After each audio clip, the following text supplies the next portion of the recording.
As part of our ongoing scrutiny of the Foreign Office, the Foreign Affairs Committee is very pleased to welcome Yvette Cooper, the new Foreign Secretary, and Sir Ollie Robbins, who we're very grateful to see again, having seen him last week.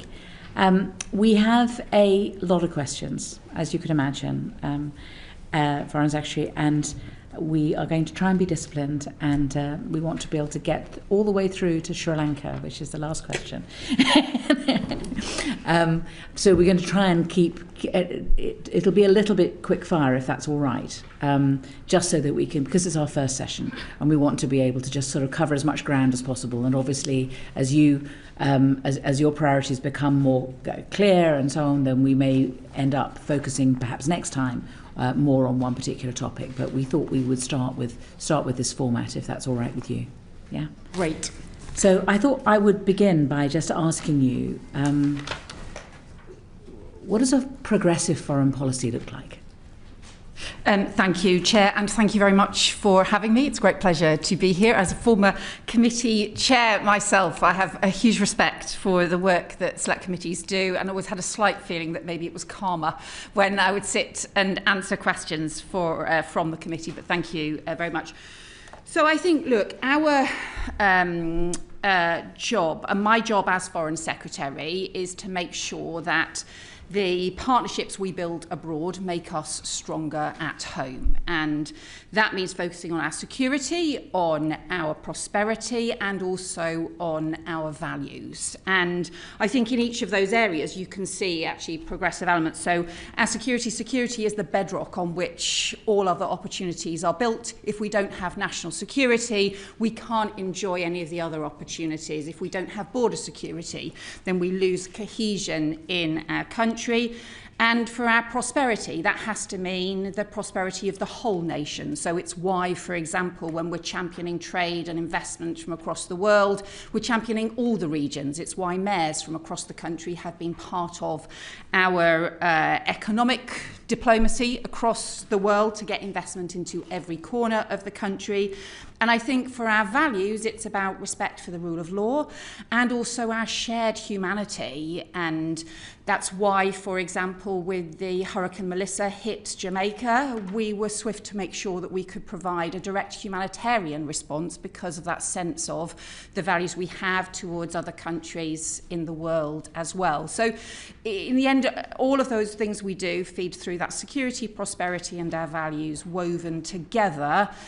We are stronger as a country because of the partnerships we build abroad. I think for some less progressive approaches are about saying, do you know what, we just can be isolationist, we don't believe in those partnerships. We do believe in them, and we believe in that international respect for the rule of law and countries working together to support each other in the face of collective threats. Very good. Chancellor Merz said about Ukraine yesterday, for the first time since the war began, a ceasefire seems possible. So we're getting lots of very positive briefings about Ukraine, but we're not getting any detail as to what it means.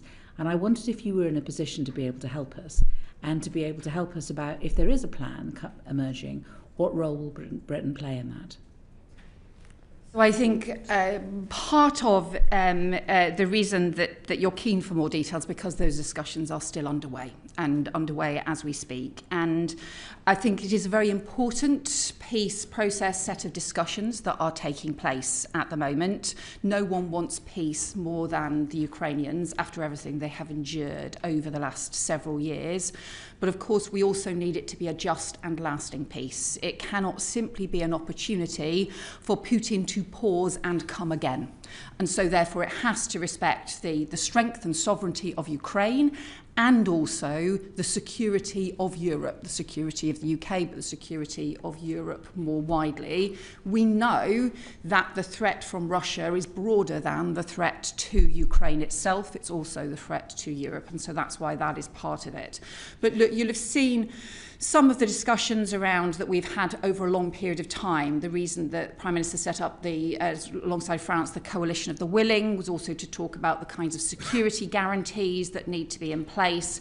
We talked about some of the financial issues, the Russian sovereign assets and those issues as well. Of course, there are a lot of details, but ultimately, this also has to be about Ukraine's sovereignty, and what matters for Ukraine has to ultimately be decided by Ukraine. We have been reading that progress seems to have been made on security guarantees. And it was for that reason I was asking, given that that seems to be what's being briefed, if there are to be security guarantees, if it does look like it's getting more concrete, what role are we playing? So we are obviously the leading part of the Coalition of the Willing. And that has involved discussion between the effectively defence ministries and armed services across different nations that are all ready to be part of the Coalition of the Willing. So the UK is clearly a central part of that. And we've had discussions across other European nations. And we've also been discussing with the US what role they would play in terms of backing up, providing that backup for the Coalition of the Willing and providing those security guarantees. I totally understand why you are asking these questions and pressing on them, but you will also understand while these discussions are still underway, I think it would be premature for me to try and go into further detail when there are still discussions happening. It's difficult though, because certain things get briefed. Of course. You know, Article 5 and and that this is an offer from the United States that might be withdrawn if it isn't agreed to. So these tantalising things are put into the newspapers. But as the Foreign Affairs Committee, when we're trying to hold the Foreign Office to account, we're told we can't be told even that. I understand, and this is obviously at the point at which there are details to be published, there will of course be many opportunities to raise questions as well. But bear in mind, there's another obviously crucial thing in this, which is there's a huge amount of work that's been going on, obviously involving the US, Ukraine, also backed by European countries, about securing peace. But what we also see is, I think there are two presidents who are pursuing peace, which is President Zelensky and President Trump, but President Putin so far has just sought to escalate war and escalate conflict. And so, look, what we actually need is Russia could end this war at a stroke if they simply stopped the conflict and they stopped pursuing their invasion of Ukraine. We want to move on to conflicts, and I think we're going to start with Gaza. And I think, Uma, you wanted to ask a question first. Thank you, Chair. Thank you, Foreign Secretary. Last night we had really moving testimony from Reverend Jack Serra. He's from the Bethlehem Bible College, of the desperate plight of those in Gaza and the scenes of the flooding that we're seeing. And I hope that the UK will be looking at pushing on further humanitarian assistance. The question I wanted to ask is, in the last few weeks there's been a lot of coverage of the death of Ahed Tariq El-Bayouk. She was shot playing near her family's tent in Gaza. The IDF say they are now reviewing this. It's got a lot of coverage, rightly, but this is just one case. Since the ceasefire, an average of 3 children a day have been killed. That's every day. That's over 140 Palestinian children. What's Britain doing to not only rebuild Gaza, but in the short term ensure that this ceasefire, it actually is a ceasefire, and that we aren't seeing children dying every day? I think that you're right to raise this, and the ceasefire we know is incredibly fragile, but more significantly, hundreds of people have been killed or injured since the ceasefire came into force.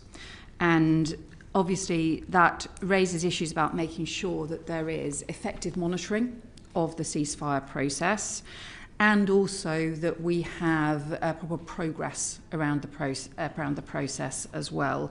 The first phase of the ceasefire agreement was obviously around the return of the hostages. That has been hugely welcome. We know there's one remaining hostage, but it's been hugely welcome.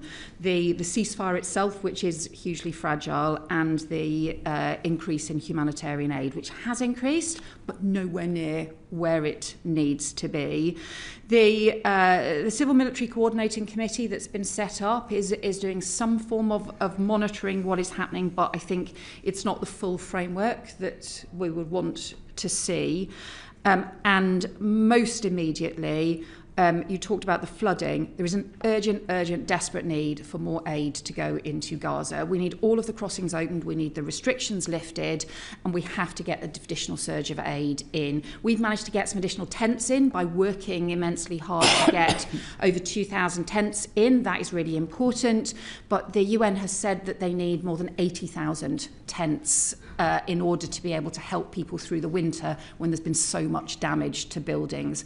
So that's why it's one of the continual things we are pressing every single day, is to get additional humanitarian aid and support into Gaza. It's also why we're supporting the matched fund pound for pound deck appeal in the run up to Christmas as well. Thank you. I'd just like to ask a question about the West Bank. So violence is decreasing in Gaza, but to have peace in Palestine, there needs to be peace across all of the areas. Violence and military operations have increased in the West Bank. Food prices have tripled, which is extremely destabilising. 1,000 Palestinians have been injured in settler attacks in the last year, compared to 500 the year before. What are you doing currently to condemn the creation of the new and the expansion of the existing settlements, to ban trade with settlements, and what are the practical barriers that you're coming across for the ban, and will you be carrying out further sanctions on violent settlers?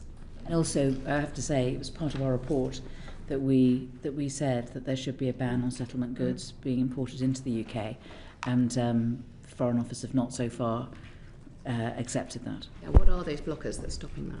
Yeah. So just in terms of the settler violence, the increase in settler violence we've seen is extremely disturbing, and it continues alongside the expansion in settlements that we have also strongly condemned. We've been working internationally, not just directly, to increase pressure on that. So I put out a statement jointly with the French, German and Italian foreign ministers condemning both the scale of violence and the expansion of settlements just a couple of weeks ago, because we're so deeply concerned about the escalation of violence. And I think the number of settler violent attacks during the olive harvest in October alone, I think it was 250 recorded attacks. It's the highest it has ever been. And it is shocking and appalling in itself to have that level of settler violence, but it's also, I think, part of the broader issue about the future of Palestine. And that whilst everybody rightly is focusing on establishing the peace in Gaza, we can't lose sight of what is happening in the West Bank, and these need to be linked. It's why the establishment of the Palestinian Committee needs to also be linked into the Palestinian Authority, and we need to have that track to the two-state solution that we have obviously always championed and was part of our recognition of the state of Palestine, which is obviously the historic decision that we took and announced earlier in the autumn.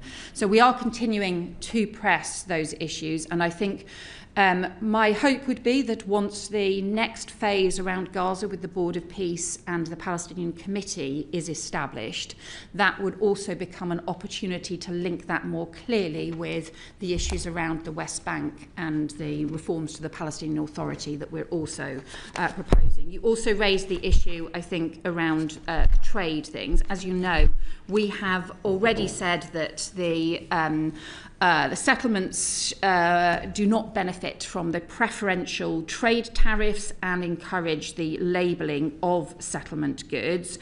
You're right that we haven't followed the approach that the Select Committee has taken, and that's not least the complexity of this, and we don't think that this is the right approach going forward. I would also say, I think it's not the right approach, or because it's too complex. I think there's a combination of the two, but I recognise the point that the committee has made. So we have set out a whole series of things, and we've pulled back from, obviously, you will know, the free trade agreement. I think what we want to see with all of this is to be part of now a positive process going forward. Now that we have the momentum around so many different countries alongside the UK joining in the recognition of the state of Palestine, we have a set of commitments not just around Gaza but also linking to the West Bank around in the discussions about the reforms and the peace process going forward. What's really important now is to bind everybody into a positive process going forward. This is deeply fragile, but we need that forward momentum, and we need to bring the West Bank into that forward process. Thank you. I just want to expand on the settlement trade question. So as the Chair said, the committee did suggest a comprehensive ban on imports from illegal settlements. And I think the response from the department was that guidance equips individuals and businesses to make their own informed choices regarding such activities. What evidence do we have that the guidance is being followed? So you're right that that's both the Department for Business and Trade and HMRC have recently updated their list of the non-eligible locations so that the goods in the specified locations then can't benefit from the preferential tariff treatment, and also have introduced a new document code for that. If there are any doubts about goods that have been declared as being of Israeli origin, then HMRC can undertake checks, and I'm advised will undertake checks to verify the origin of those goods to ensure fiscal compliance. I am happy to write to the committee with further detail if you would like, in terms of the work that the HMRC does on that. Thank you, Foreign Secretary. Just a follow-on from that point. What are there any interventions that are taking place to prevent UK-based business or charities from actually investing in settlements? So companies that are here or charities that are in the UK in investing in expansion of settlements in the West Bank? Well, clearly we see those as illegal settlements as well, so it is important that that is recognised. Should not be investing in settlements. So obviously some of these issues are DBT issues as well, so I'm very happy to provide you with further written information on that. Okay. Right. Thank you. Thank you, Foreign Secretary. I wanted to come back to the Board of Peace.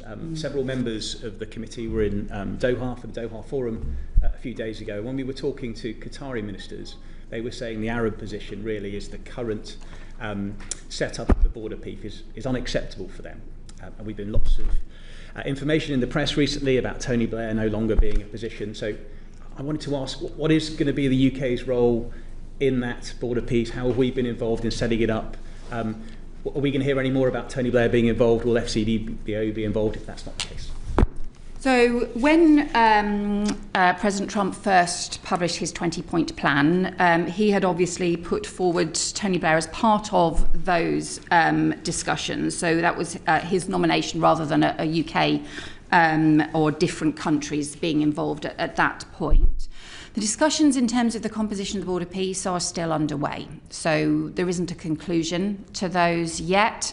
We'd understood at one point there was a suggestion that might happen actually sometime between now and Christmas, some other suggestions that might happen now in January.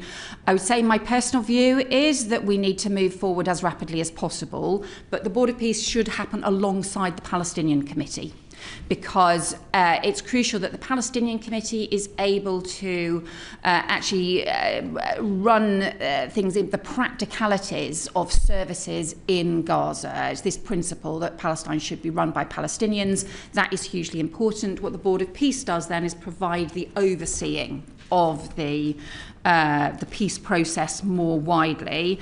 So I think those details, we still wait for those to be finalised, and also which countries will be involved in the Board of Peace as well. There's obviously further crucial things that need to be taken forward around the ISF, the decommissioning. But again, I would say, I think underpinning all of this has to be the huge expansion of humanitarian aid, and we can get on with that right now. Absolutely. And going back to the ISF, which you mentioned, UK has sent some personnel, I think, to work alongside the Israelis and the Americans at the Civil Military Coordination Centre. And we've also had lots of proposals from countries like Turkey, Pakistan and Indonesia, I think, to provide troops. Why is it taking so long for the ISF framework to be established? And what is the UK's role in the CMMC, and what do you envisage our role to be in any future ISF? So we have supplied people to the CMCC, both military and civil members in order to help with that. But that is predominantly a sort of operational coordinating work that it is doing. I think the ISF is a very different role, and we would not expect and don't intend for UK troops to be part of the ISF, although we of course always stand ready to provide planning support or training support or those kinds of issues as well. I think the US is leading discussions with potentially troop contributing countries on that, and I think really some of the issues for those countries or end up being around the mandates and the details of that, and in practice how it could work. The thing that we have also put forward some proposals on as well is around the decommissioning process, which we have suggested could learn from the decommissioning process in Northern Ireland as well. That was done very much independently, so would be a sort of independent process from the ISF.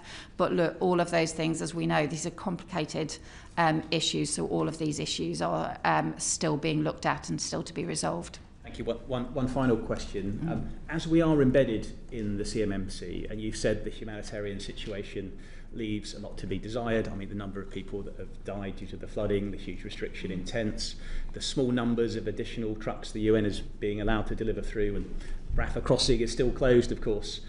What influence do we have? What more can we do to ensure that gets in? And do we need to be thinking about further measures against the Israelis in order to encourage them to open these options up?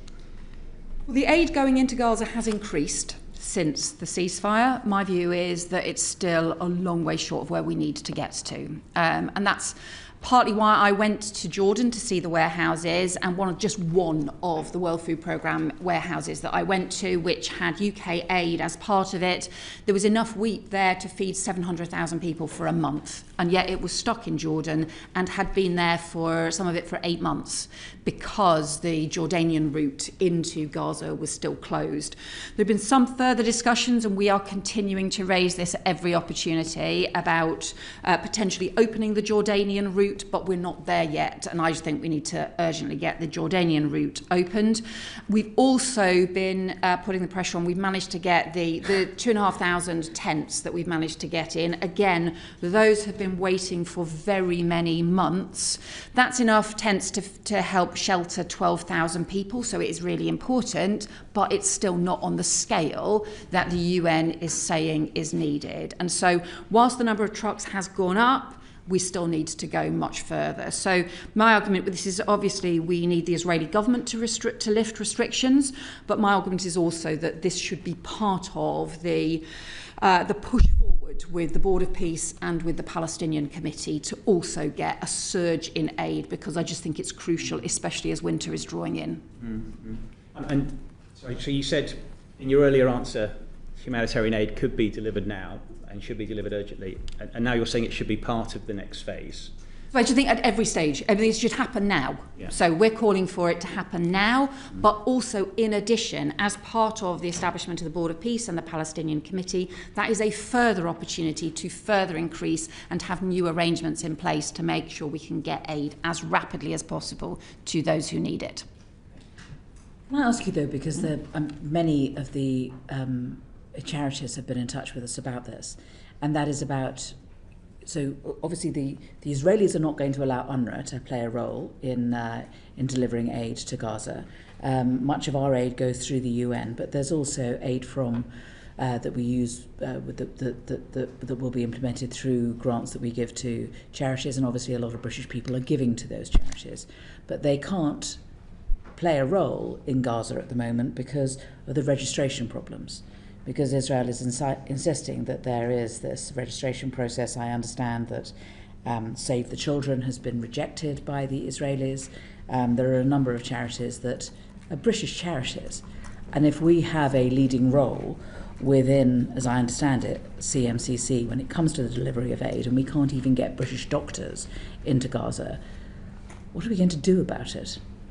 I have raised this exact issue about the registration of charities directly with the Israeli Foreign Minister, and we have raised it continually with the Israeli government and also through the CMCC and with all those involved in the process. We will continue to raise this. There are a lot of very good, very well experienced charities who need to be able to operate, and we're just preventing very practical improvements, practical delivery that could take place now by the continuation of these restrictions. So the UK government's strong view, my personal strong view, is that these restrictions on charities need to be lifted. We need to get them in.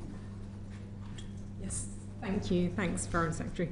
I just wanted to ask you a further question just to get a bit of a better understanding about our role in the CMCC. You mentioned that we have civil and military personnel out there. Could you provide a bit more detail about how many individuals we have out there and what kind of briefings and how regularly you're getting briefings from them about the work that's going on? So we currently have 15 people in there. Those are predominantly military staff, but some are civil as well. But it does vary because people go maybe for short periods of time and the rotations and so on. So as of today, I think there are 15 people there. I think the role, this is a transition role, is the reality, I think, of the CMCC as the planning takes place for the Palestinian Committee and for the Board of Peace. So some of what it has been doing is generally some of the practical issues around some of the planning for the humanitarian aid, some of the planning for the next steps on the ISF and Palestinian police and so on. But I think the reality is that the CMCC is not going to be what delivers the next stage in the 20-point peace process. It's a transition. Just because I understand that, I mean, they suggest that something like 24,000 trucks of aid have and goods have gone into Gaza since, and I think they said that at the end of last month. Obviously, you know, you've expressed that more aid has got through, but concerns, we all want to see lots more aid getting through into the people who need it. Just trying to understand, given that we've got approximately 15 personnel there, are you getting regular briefings from them, or are you planning perhaps to visit the CMCC yourself, given its important role in this interim transitional phase? So yes, we do get regular briefings. Some of the issues around the truck monitoring, the target was part of it was, I think, 250 UN-related trucks a day. That is sometimes being hit, but not being consistently hit.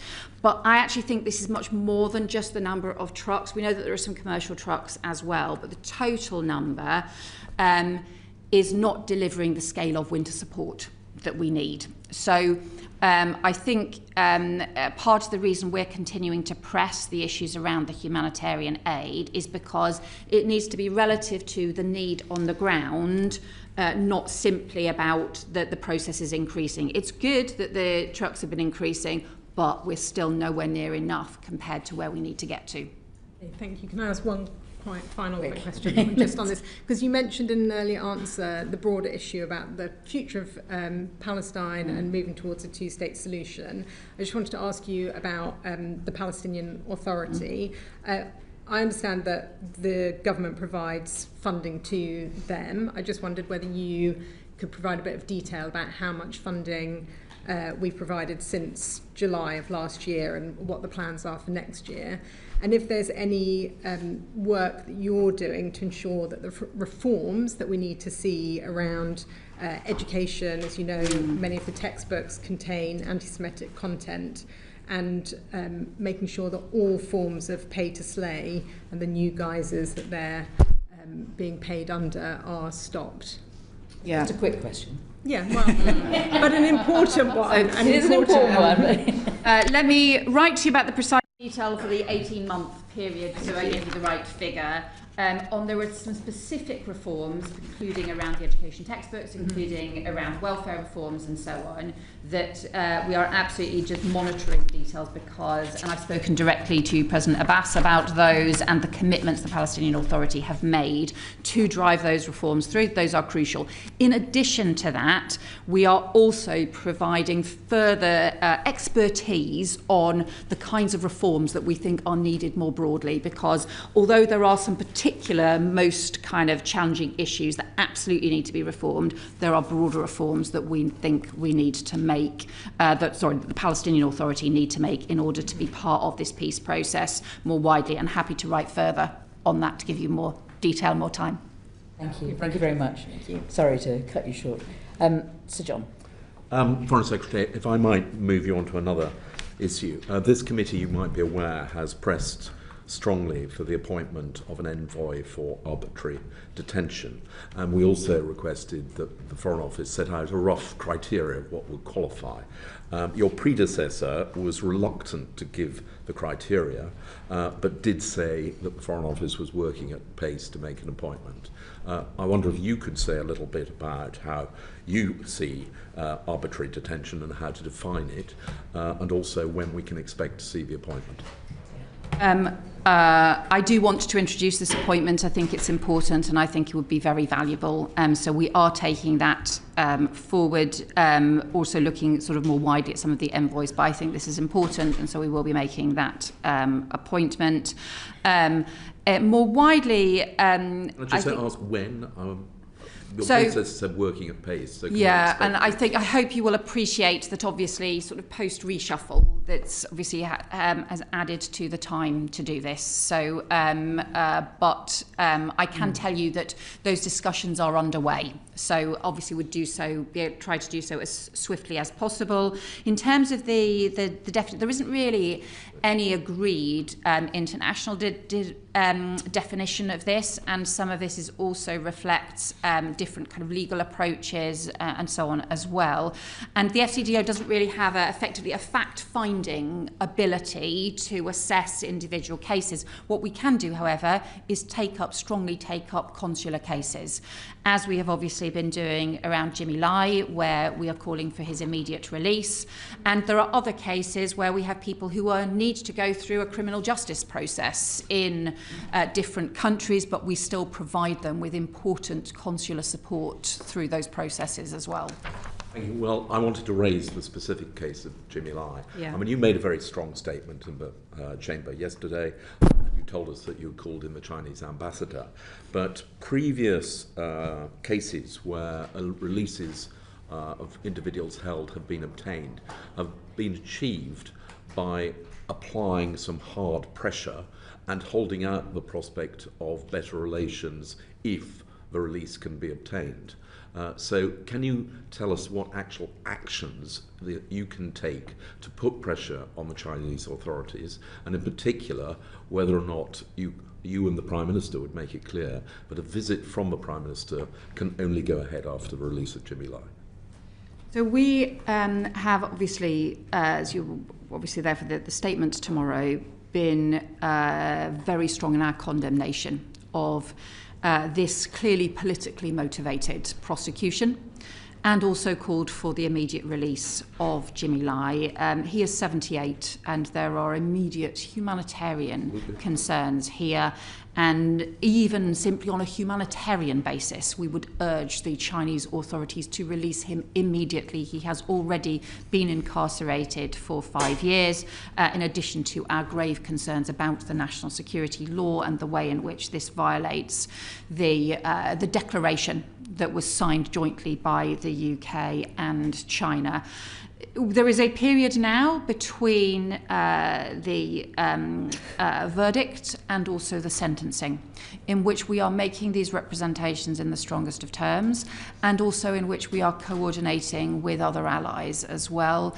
We have been discussing this with other G7 countries. We've also been discussing this with the US. You will have seen the clear statements from the US, including from the Secretary of State. We've seen the support from President Trump as well for Jimmy Lai's immediate release.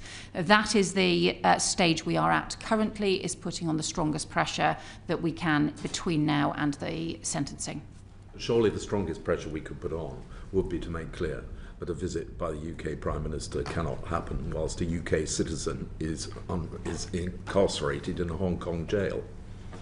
Well, I think, as I've made clear, our focus right now is to get the humanitarian release of Jimmy Lai, and I hope that would be everybody's agreed objective, and it's why we are seeking to have as many other countries as possible. The EU also put out a strong statement yesterday calling for the immediate release of Jimmy Lai, and we seek to get as many other countries joining us as possible in putting that pressure on.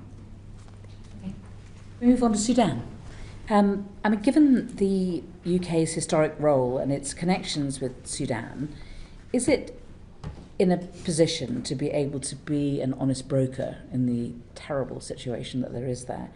And I know it's absolutely, of course, the right thing for us to be giving aid and that sort of assistance, but there needs to be work done on a political solution, on a diplomatic solution, and we are the penholder. So what efforts are we making, and is it even possible for us to be able to find a political solution to Sudan? Yeah. I've substantially increased the Foreign Office work on Sudan. I'm deeply worried about Sudan. This is already the worst humanitarian crisis of the 21st century. And I'm really worried that there will be further atrocities. And we have obviously seen the horrendous scenes from El Fasher, and the fact that having met some of the Sudanese community volunteers, those who work in the emergency response rooms, including a woman who runs some of the services providing support for women victims of sexual violence, the way in which rape is being used as a weapon of war, the mass executions, is absolutely horrendous what is happening there.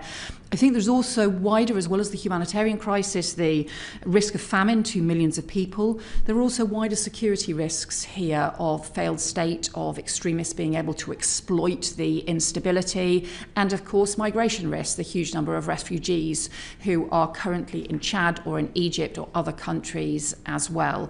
So yes, I think the UK can play a role here. You will know there is a Quad established which involves the US, the UAE, the Saudis and Egyptians.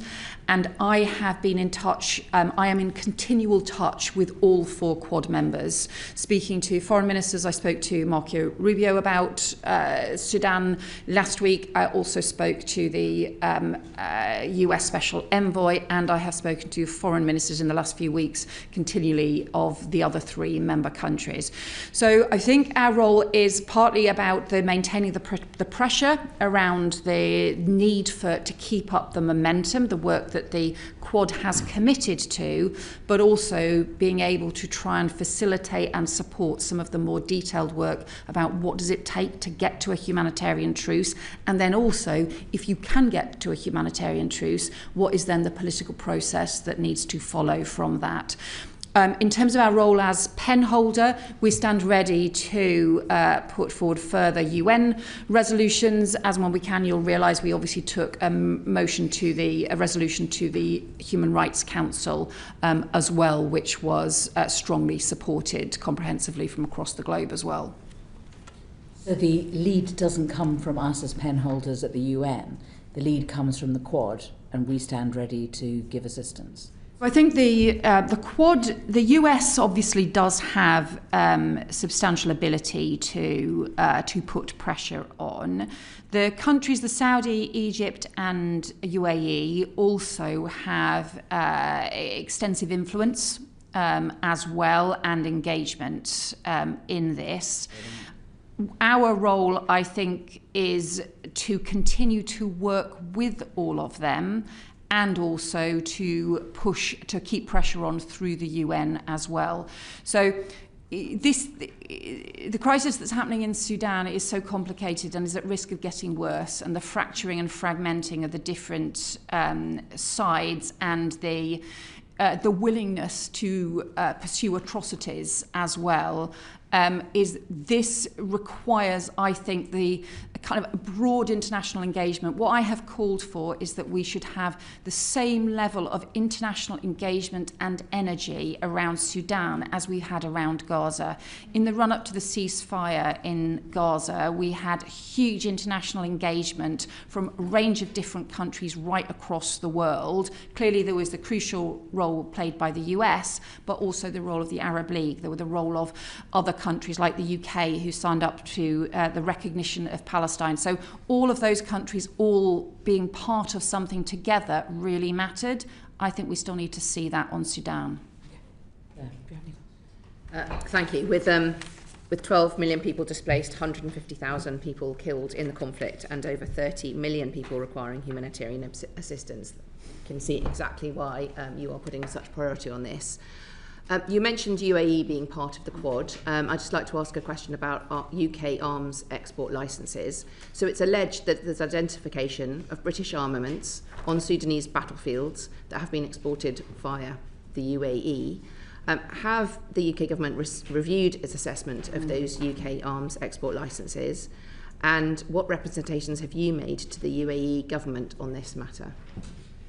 So I take any allegations like this incredibly seriously, and since I think there were allegations made about 3 items being sourced to the UK that were found in Sudan, since those allegations were made, we have reviewed, or I've insisted reviewed, 2,000 export licences.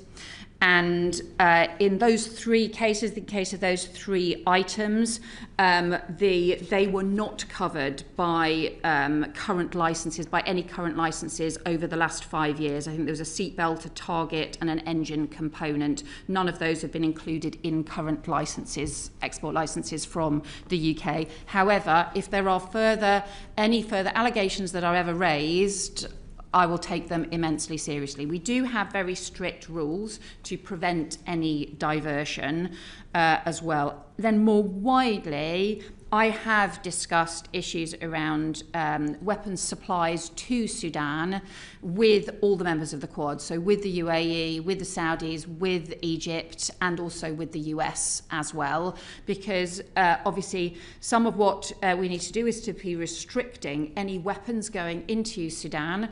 We also have to recognise, though, they have got an awful lot of weapons already in Sudan, and therefore the most urgent thing is getting the humanitarian truce in place and trying to identify what it would take to have sufficient pressure on both sides that they pull back from the brink of further conflict and atrocities. And talking about the current potential atrocities, what immediate actions are you taking to ensure that the atrocities witnessed in El Fasher, which you mentioned, are prevented from occurring in Kordofan?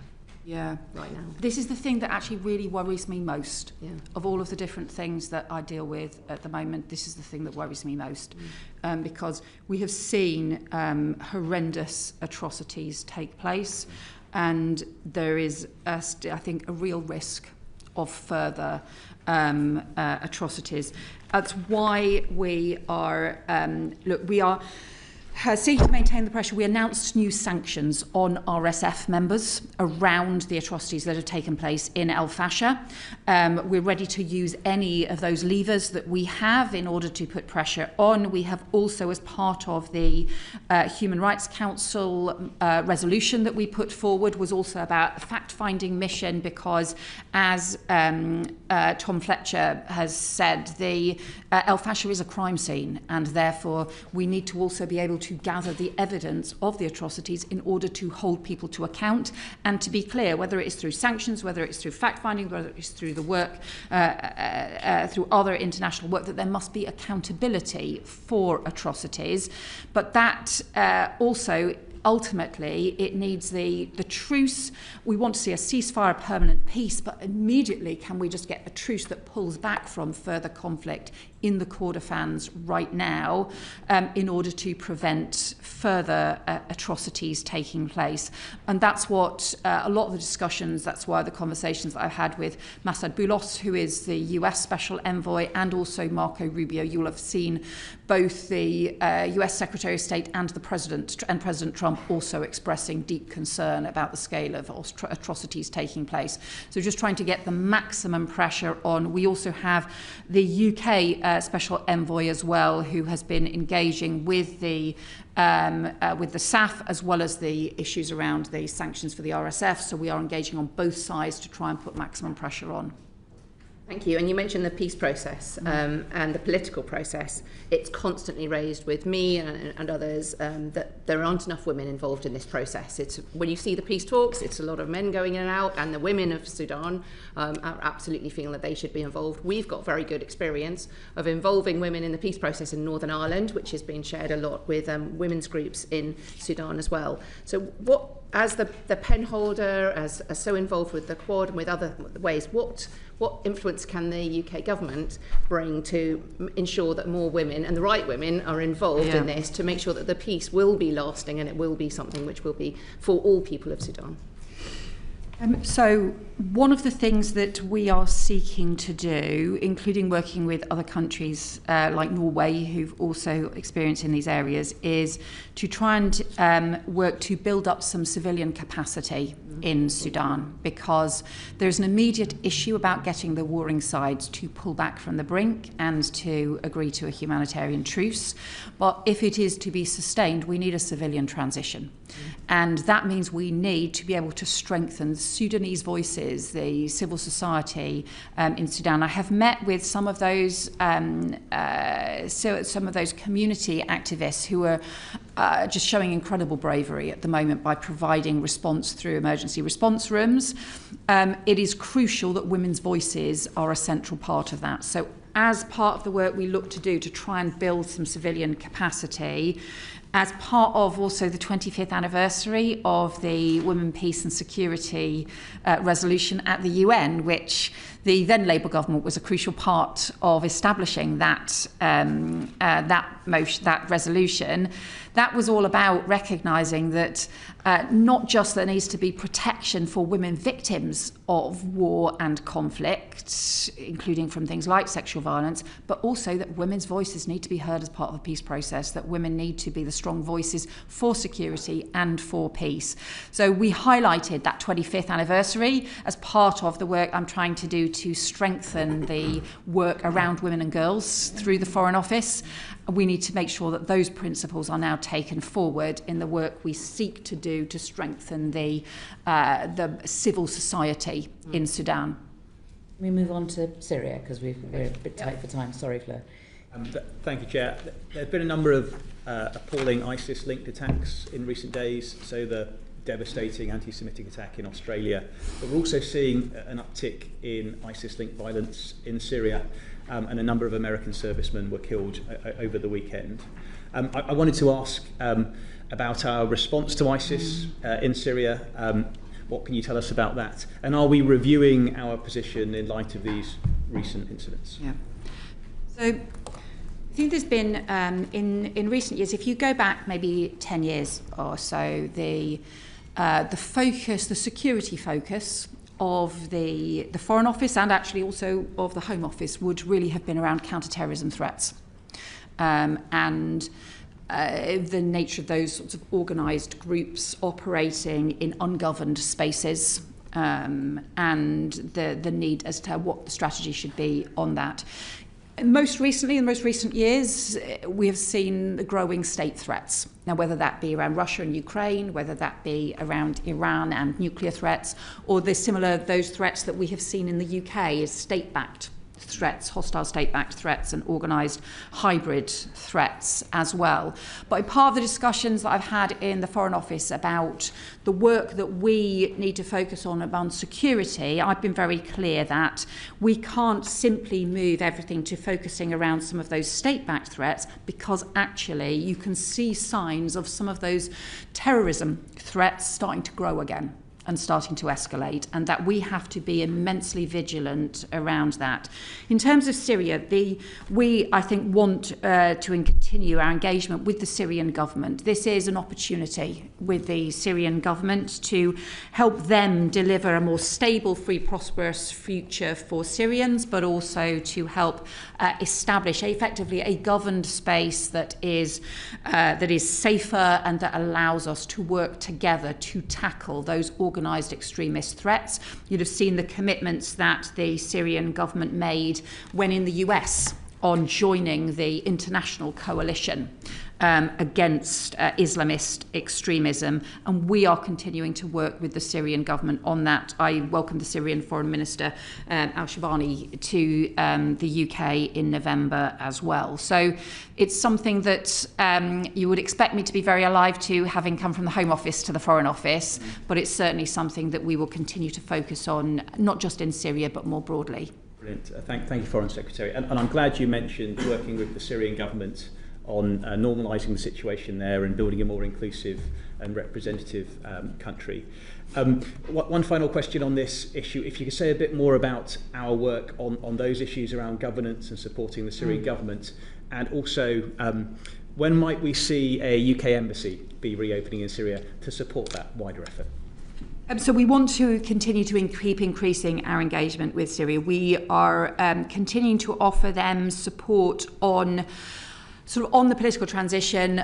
Rightly, you talked about it, this needs to be inclusive, and they need to ensure that as the sort of democracy and the governance develops, that it can be the government can be fully inclusive and also protect human rights and deal with sectarian violence as well within Syria, and we continue to engage with them on that.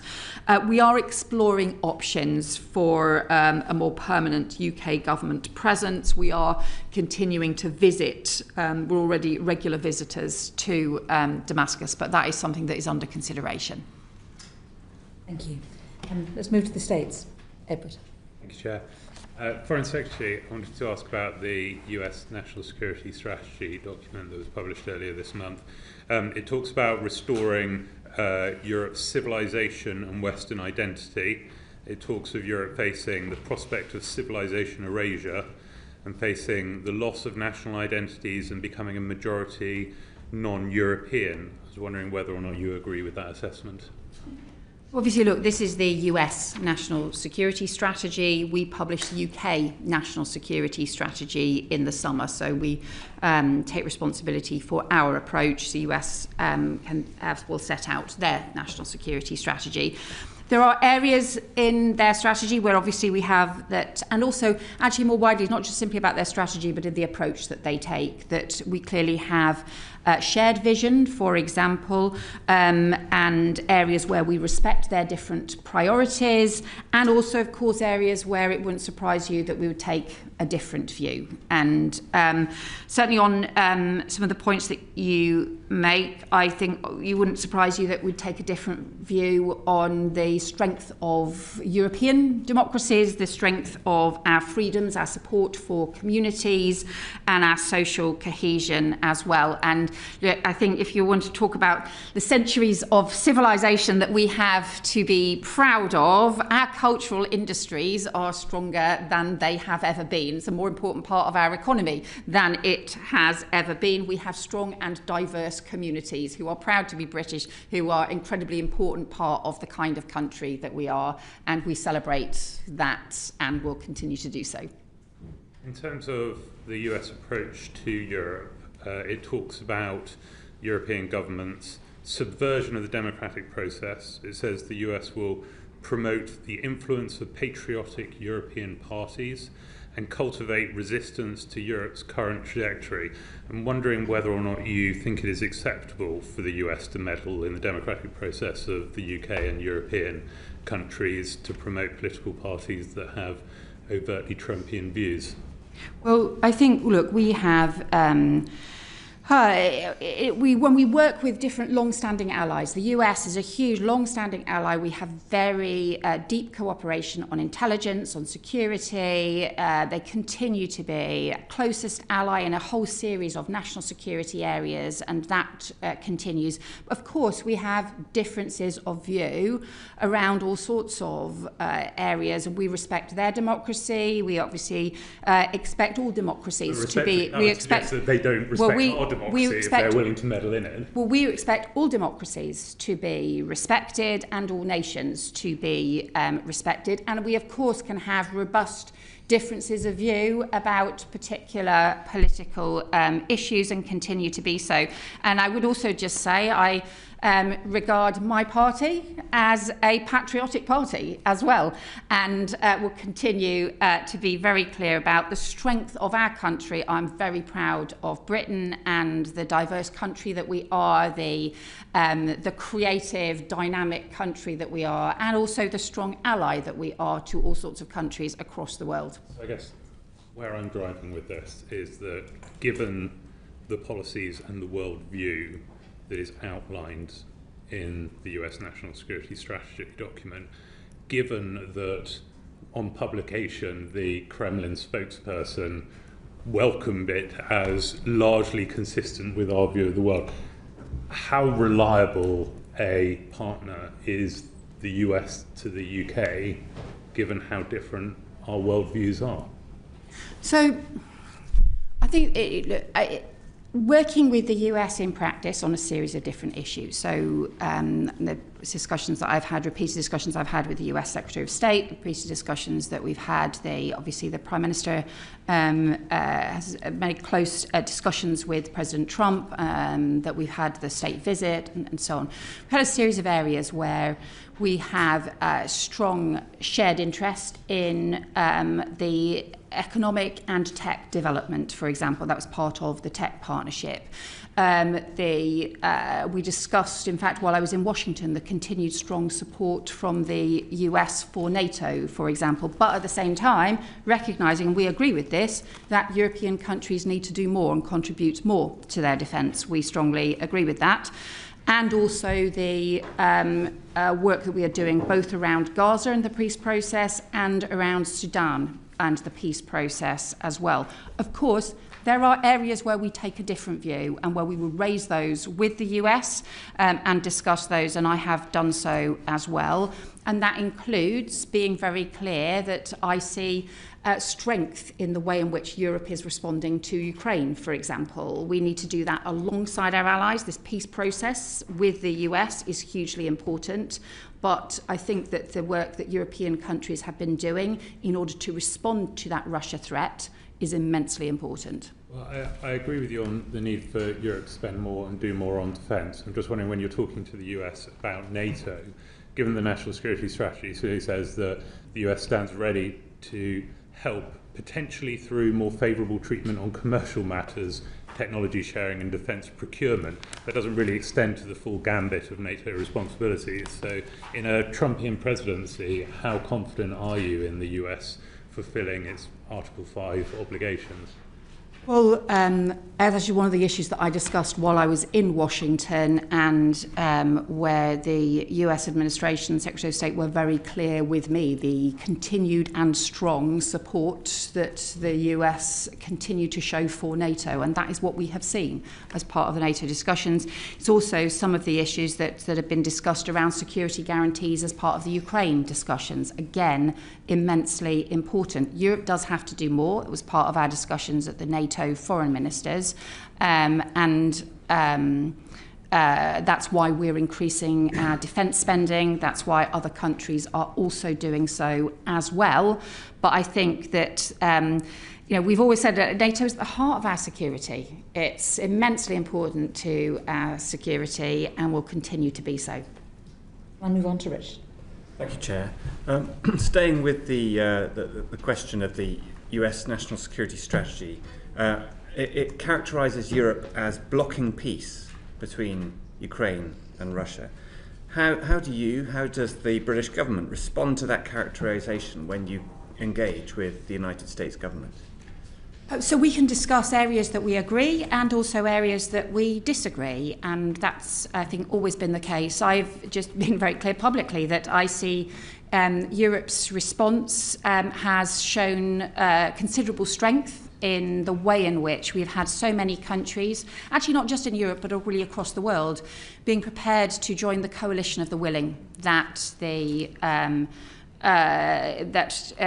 Prime Minister and the French President established and co-chair. That has been really important. I think the continued investment to support Ukraine, to support Ukraine's defences and also to support Ukraine's energy infrastructure that's taking place at the moment, and our continued commitment, the fact that so many European countries are increasing defence spending now in response to the real threat that we face from Russia. And I think you have heard some of the things that the head of MI6 said yesterday.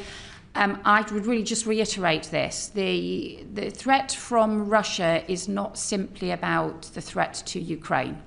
The threat from Russia to the stability and security of Europe is very real. We should be very clear-eyed about that, whether it's the nature of hybrid threats, whether it's the kinds of military intervention we've obviously seen in terms of the threat to Ukraine, whether it's other kinds of deliberate cyber disinformation threats and so on, or threats to undersea cables, the broad range of threats that are posed by Russia that we need to take immensely seriously. And I think Europe is strongly pulling together in response to those threats. Foreign Secretary will be glad to hear that in the new year we will give you a new report on disinformation that we're in the process of putting together.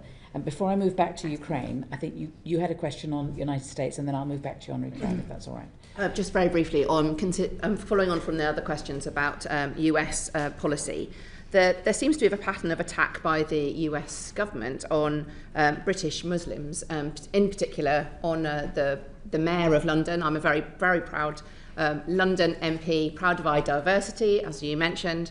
What would you say and comment about those attacks on our Mayor and the false information given about our fantastic capital city? Yeah, I think Sadiq Khan is doing a brilliant job as London Mayor. You see he's delivering for Londoners, and we see the strong support of, in many surveys, London being rated as the best capital city to live in anywhere in the world. So I think we see the rich economy, the strength of our communities across London, and I strongly support the work the Mayor is doing. Well, we've got 3 London MPs on the panel here. I agree with that. Richard. Foreign Secretary, you spoke a moment ago about security guarantees for Ukraine. We've heard overnight some quite positive words said about US security guarantees, described variously as Article 5-like, very strong guarantees, platinum standards. Chancellor Merz said US security guarantees are remarkable. Please, could you describe how these security guarantees might operate and what the UK contribution might be to them? So I'm going to just, I think, recognise that some of these discussions are still ongoing. We believe that significant progress has been made on security guarantees, but because those discussions are not yet concluded, I don't want to preempt the conclusion of those discussions. The whole point about having the security guarantees is obviously to ensure that Putin cannot just pause and come again, that it doesn't just become a pause for him simply to rearm, to strengthen his military resources and then launch further attacks, whether it be on Ukraine or on anybody else. And that's why the security guarantees are so important. There has to be some deterrence in this process against Russian aggression. So those are the issues that we are looking at. That's why we've all talked about a just and lasting peace. But I think, unfortunately, apologies to you and to the committee, it would be premature for me to talk about the detail of that at this stage. It would go further than the mere reassurance force that has been discussed up to now. I think, look, we have to all be able to have that confidence. Ukraine has to have the confidence that that any agreement doesn't simply mean that Putin then goes further again 12 months later or 6 months later. But those are also about guarantees for other countries concerned about security and stability across Europe as well. The only other thing I would then just reiterate, and the point that I made at the beginning, is that ultimately, we have huge amount of work underway between Ukraine and the US and supported by European countries. Frankly, I do not yet see commitment from Russia to sign up to peace, and they could do so at any point.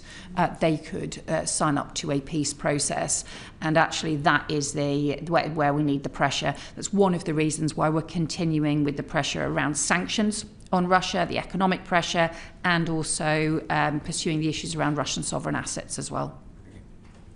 What's about safe? I wasn't planning to. But, okay. I'm curious then to know about the UK-EU cooperation around arms, and specifically the shortcomings around SAFE that we've seen in recent weeks. Might we see any further re-engagement between the UK and the European Commission on SAFE talks in the new year? Look, the timescale and the cost made this not value for money. We were always very clear we needed a value for money, but as you know, we continue with strong defence partnerships anyway. There's a whole series of different ways, including third country terms that we can be part of, all of those programmes, and we continue to have direct defence agreements and partnerships with a number of different countries. We've seen the new agreements, obviously, with Norway and other countries as well. But we're not currently proposing to reopen the discussions around SAFE.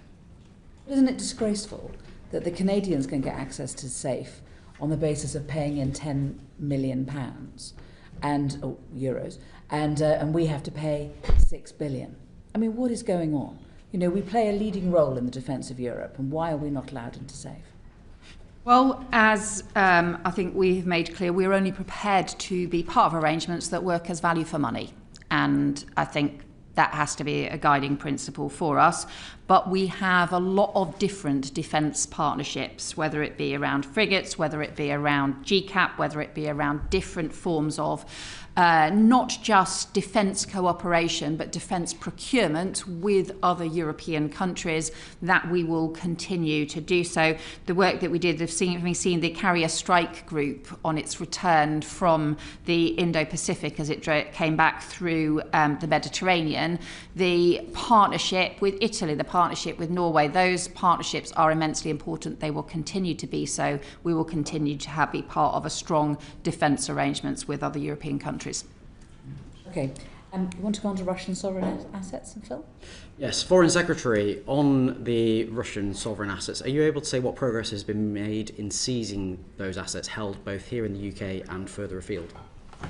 So the assets are frozen, and you'll have seen there was a further vote in the EU Council, I think last week, to sustain the freezing of the Russian sovereign assets. What we want to be able to do, though, is to mobilise those assets to help support Ukraine and to be able to provide the investment for Ukraine. So UK supports the reparation loan proposal that the European Commission have put forward, and I am continuing to have discussions with other European countries, other foreign ministers, about their support for the making sure that those Russian sovereign assets can be mobilised to support both both military support and also economic support as well for Ukraine. Frankly, I just think that Russia should pay for the damage that they have done to Ukraine, and that's why this is the right thing to do, as well as increasing the pressure on Russia to come to the table. And this isn't just a discussion about Russian sovereign assets. Almost 4 years after Putin's full-scale invasion of Ukraine, we're still in a position where the £2.5 billion proceeds of the sale of Chelsea Football Club tied to Roman Abramovich is still frozen. When are we going to see the proceeds of that sale disperse to support Ukraine? I've been working extensively on this and hope to be able to update the committee as soon as possible on this. At the moment, we have been doing a huge amount of work over the last few months and hope to be able to provide a progress update to the committee very soon. Might it be possible to write to us with a bit more information? I certainly can, yes. Thank you. Thank you. Thank you, Phil. Dan. Thank you, Chair. Good afternoon, Foreign Secretary. You recently warned about an escalation in hybrid threats from malign foreign states who are seeking to undermine democracies across Europe. And I think we've missed a statement in the House of Commons today on electoral resilience because we're sitting in committee. But I wondered if you could tell us how you're making this a priority within the FCDO. Yeah, so I think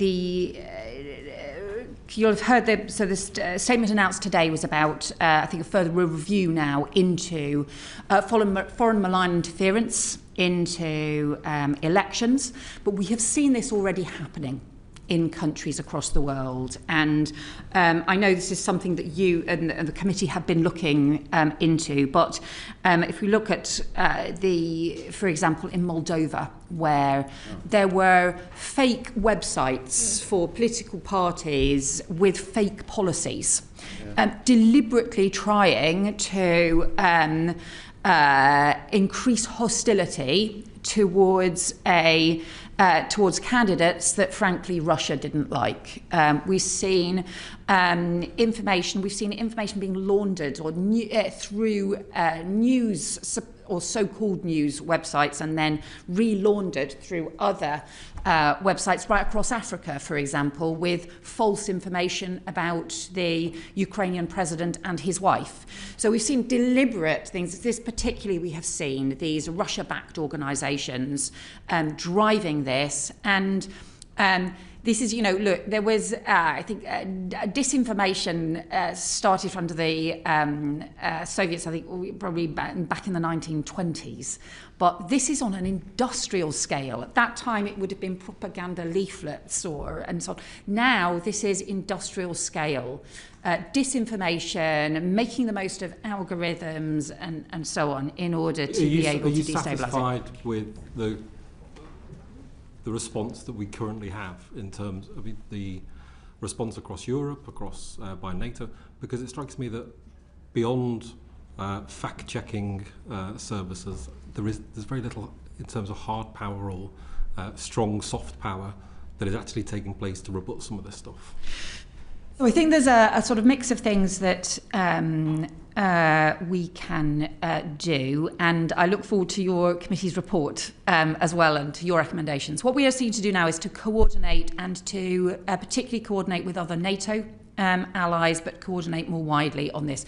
We've introduced now a whole series of sanctions. I think we have sanctioned, I will correct this in writing if I've got the wrong figure, but in my head we've sanctioned 38 different Russia-backed organisations in the last year for disinformation, malign, deliberately orchestrated industrial disinformation and false information. What impact those sanctions? So we have seen the impact of some of those as a result of those sanctions, them then also losing their platforms and being unable to operate. Now, of course, the challenge with this kind of thing is to then identify when they simply re-emerge somewhere else in the system. So increasing our coordinated monitoring, but also being able to shine the spotlight on them, because some of the way in which they seek to get their power is by hiding in the shadows.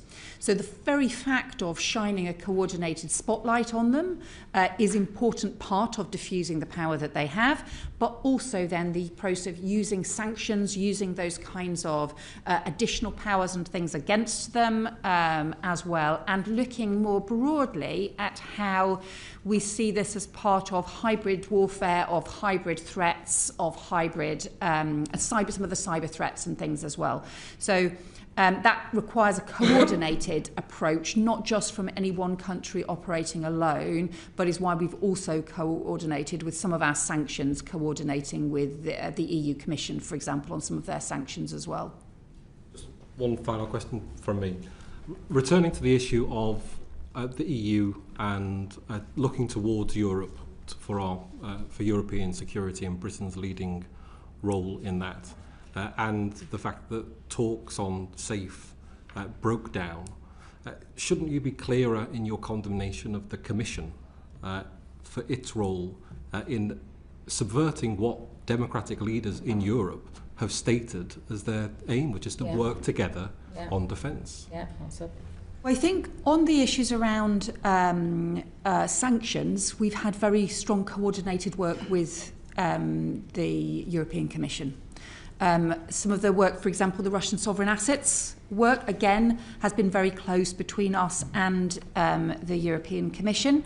There are other areas, obviously, where the strongest partnerships are directly with individual member states, whether that be through direct individual partnerships around defence procurement, or whether that be around groups, the fact that we've sometimes worked with the E4, the fact that we've sometimes worked with different groups of European countries as well. So I think it will be different on different things. Look, we don't agree with where the SAFE discussions got to, but we are part of a much bigger, broader defence cooperation, not just with our European allies, but also with NATO, and that remains important, especially at a time like this. Thank you. Okay. Afra, you want to talk about China? Thank you. Thank you, Foreign Secretary. Your predecessor agreed to come before the committee and talk us through the China audit once it was published. However, since then, the committee has not received any update. And of course, your predecessor did make a brief statement in the House to explain why it would not be published, saying instead that small elements would be incorporated into the national security strategy. And we're told that much of the audit is classified. Would you agree that the British public needs to know the contents of the audit if it's to be able to work within the guidelines contained in it? So I think that there are some issues which are security related. Look, given that we have recognised some of the national security threats that China poses, you would not expect us to publish details around that. And I don't think any of the Five Eyes partners have published an overarching China strategy in that way for exactly that reason. I understand that we have offered the committee a private briefing on some of those China issues, and I would extend that offer again to be able to give you some direct further briefing that we may not be able to provide publicly on some of the issues around China. It's, the complexity of our engagement with China is that it both poses national security threats and also is our third largest trading partner.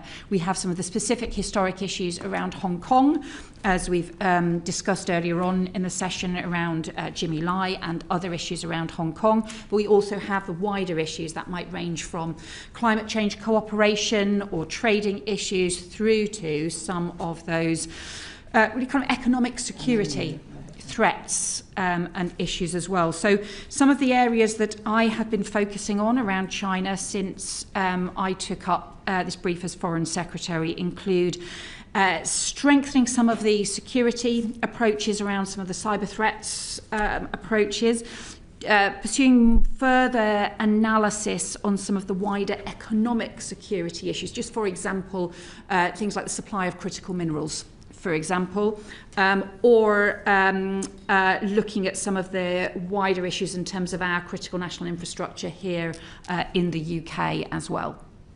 Thank you, that's really helpful, and we will definitely take you up on your offer of a private briefing, I'm sure.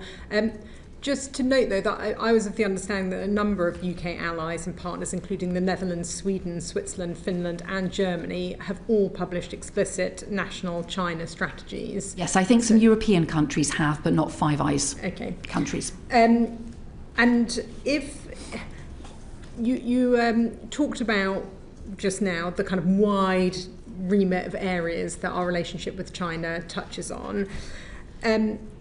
What I'm trying to understand is if the majority of the audit is classified at a level beyond what most people working in the civil service could see, indeed so classified that up to this point even the committee hasn't been allowed to see it, how can we expect government departments to be able to implement it effectively and work together across different departments to make sure that it's properly seen through? So I think... and I'm so sorry, before you answer that, I think I probably ought to just put for the record that Sir John and I are both Privy Councillors, and we could have a private briefing on this, and thank you for giving the offer again, but because we work as a team, it's quite difficult if some of us had information and the others didn't, and that's why you just referenced, that not even the committee can see the China audit, and although John and I might be able to get a sight of some of it, we're not able to see the whole of the China audit. Sorry to interrupt. And I think my point is not just that the committee can't see the audit, but actually probably most people working in the civil service, you can tell me if I'm wrong, don't have the security clearance necessary to see the audit, and therefore if there are things that need to be implemented and departments that need to be working together, just like to understand how you see that happening. So I think the audit was really a process to drive the approach that the government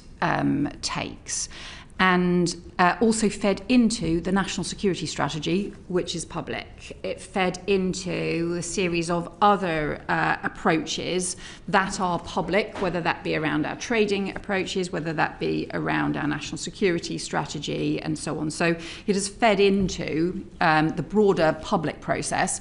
The areas where I'm interested in us being able to do more is to look in a bit more detail at some of those economic issues, because there are areas where it's clear that actually we can have strong partnerships where we can have benefit from greater investment and trade. And the Prime Minister highlighted some of these in his recent speech, where he set out some of the areas. It could be some of the cultural areas, for example, because cultural industries is a hugely important part of the UK economy. But there are other areas, including around defence, including around some of the sensitive security issues, where actually we should not have Chinese investment because national security ultimately comes first.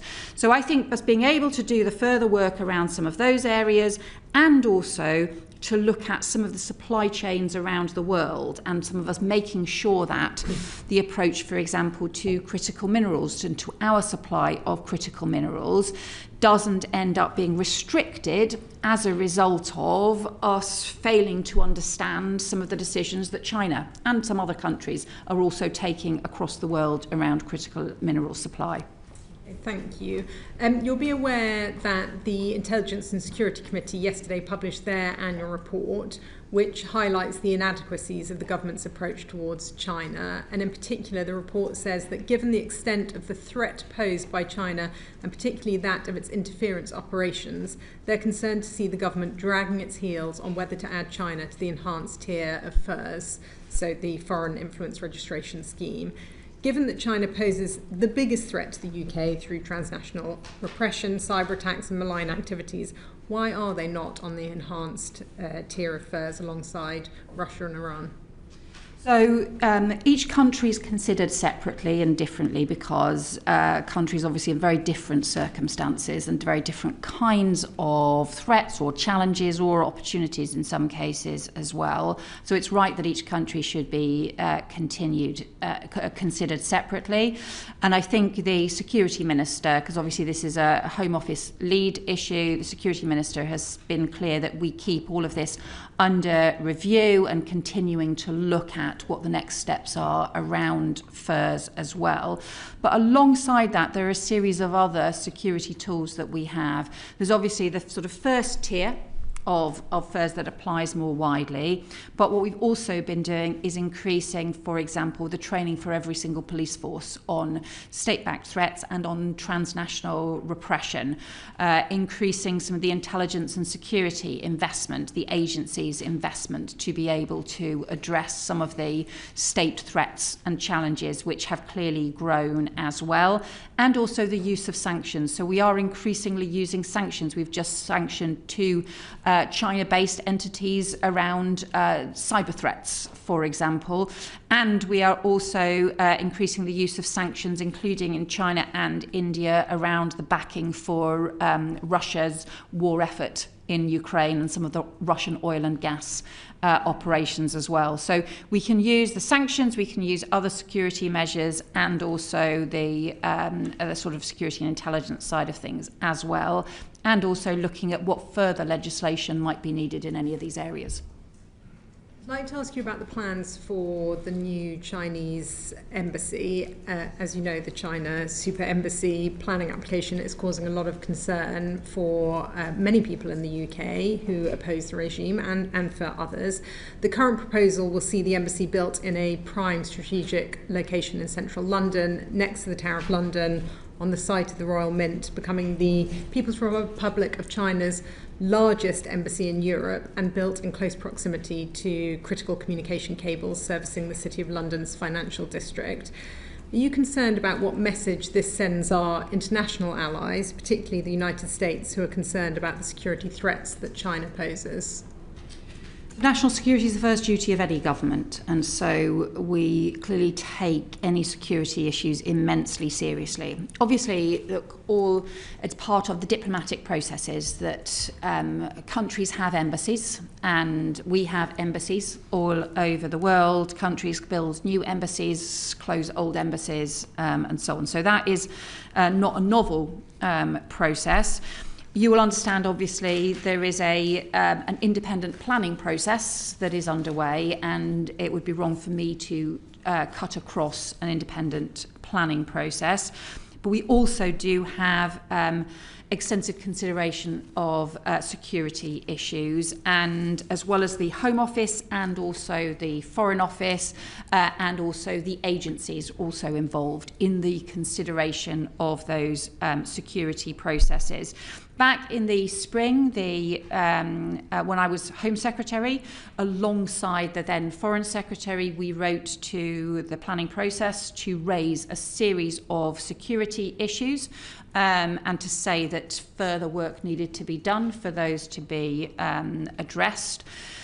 There has been considerable work, not just with the departments, but also with the agencies as well. And also, what you may have seen is also the agreement that the number of diplomatic accredited premises that China has, if planning permission is granted, subject to that being an independent process, then those number of those diplomatic premises would be reduced from 8 to 1. Which also has significance in the process as well. Thank you, and it's helpful to get that full answer, although I was particularly asking about the kind of message that sends some of our international allies. And on the 3rd of November, so last month, members of the House of Representatives in the USA wrote to you to express their concerns with the super embassy application. They said, as one of our closest allies with whom we share a special relationship, we're writing to raise concerns about the People's Republic of China's egregious attempt to construct a super embassy on the site of the Royal Mint Court, a strategic location in central London. We write to urge the denial of the proposed construction and encourage full consideration of the ramifications of allowing such a development to proceed unchecked. So I just wonder what your response is to their letter and whether, in light of their concerns, you've reviewed your position on the embassy. So what I can say is, in terms of our discussions, both our between our agencies and the US agencies, and also between the government, in terms of the UK government and the US government, we have extensive discussions about all of these issues, including about security issues, including about embassy issues, not just in the UK, but all over the world as well. So we have a lot of close briefing, information sharing and collaboration on all of those issues. And ultimately, to be honest, it's like the most important, national security is the most important issue to us. So actually the starting point is we make sure that we are maintaining our national security, and we do so with the full advice and details from all of the security and intelligence agencies as well. And as somebody who spent 15 months as Home Secretary and has seen some of the detailed threats, challenges and issues that we face, I can assure you that I take all of those issues extremely seriously myself. Thank you. I want to ask you about the 1,000 Mandarins speaking Mandarin that your predecessor said we were going to get, but we don't have enough time, so I'm going to ask you. Because I'm not sure I have the answer to that in front of me, so I would definitely have to write to you on that one. But I'm sure the opponent Under Secretary would know the answer. Foreign Secretary, can I ask you about 3 aspects of the UK's soft power, something that we have traditionally been very strong at? The first one, which we explored with the Permanent Secretary last week, is the position of the British Council. The British Council view the existence of the loan, which was given to them during COVID, as existential, but as Sir Holly told us last week, I think rightly, there is, even if that were settled, the continuing problem that their income does not meet their expenditure. Now, there is a conflict in the British Council between the offices which are commercially successful and those which are actually of strategic importance to us in terms of UK influence abroad. Can you say whether you have reached a view yet about how the British Council can operate going forward and whether or not those challenges can be addressed? So I should start by saying the importance of the British Council, some of the amazing work that they do across the world. And I spoke to some of the British Council employees in Kyiv, where their building had been targeted or had been hit by some of the Russian bombardment as well. So we know the importance of that sort of cultural diplomacy that also helps with both economic and security diplomacy as well. Obviously, they do face financial pressures that I think you're right to say that there's obviously the issues around the loan but also the fundamental business model. And part of the reason that they were given the loan in the first place was because of problems with the business model. So therefore, at its heart is we need to make sure that we're addressing those issues around the business model. British Council has put forward a business plan and a turnaround plan.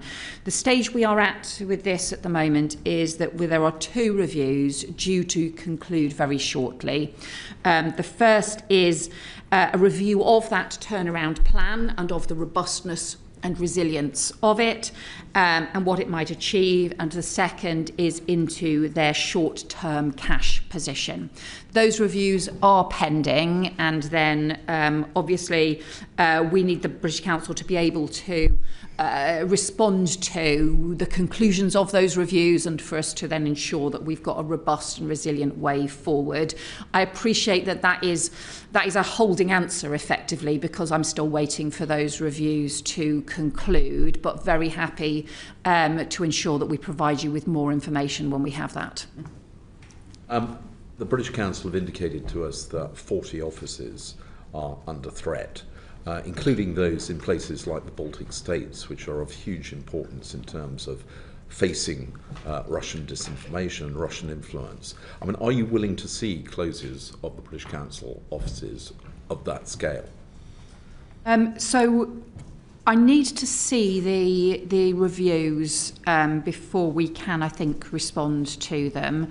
What's important is look, they have a hugely important role to play, but look, they, a lot of their income was based historically on the teaching of English. In some countries, that continues to be really strong. In many countries, the examinations, for example, the provision of exams for a British exam system is incredibly strong. But there are other countries where that demand has dropped, and they still have a commercial revenue of around £800 million and a further £160 million from the FCDO as well. So they still have a very substantial income each year, but we have to make sure that the costs that they have match to that, and that they have a business model that is sufficiently sustainable going forward, that they are not put at risk, and the important work that they do is not put at risk.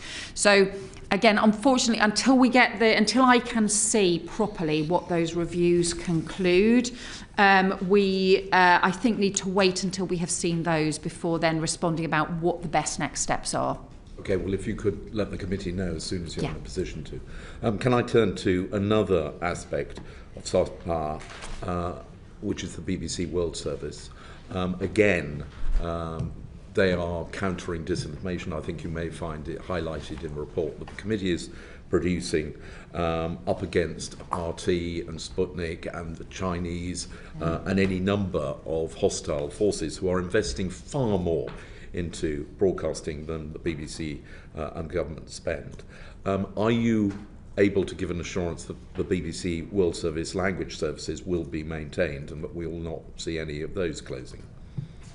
So I think it reflects the strength of our commitment to the World Service and our support for the World Service that we gave a significant uplift in funding this year. I think it was 30% increase in funding to the World Service this year.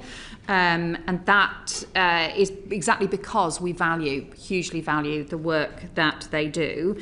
You'll obviously understand this comes at a time when we have real significant fiscal pressures, where we also have the response to global instability. We are seeking to increase defence spending, for example, at the same time as we have the reduction in overseas development aid spending. So the fact that we have been able to do that at a time of significant financial pressures, I think shows the importance of it to us.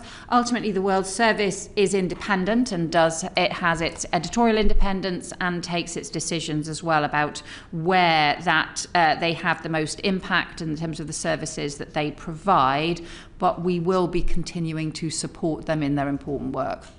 Okay, I might just leave you with the thought, which I think a number of us have expressed, that the increase in defence spending, which is very welcome, should actually incorporate recognition of the importance of soft as well as hard power.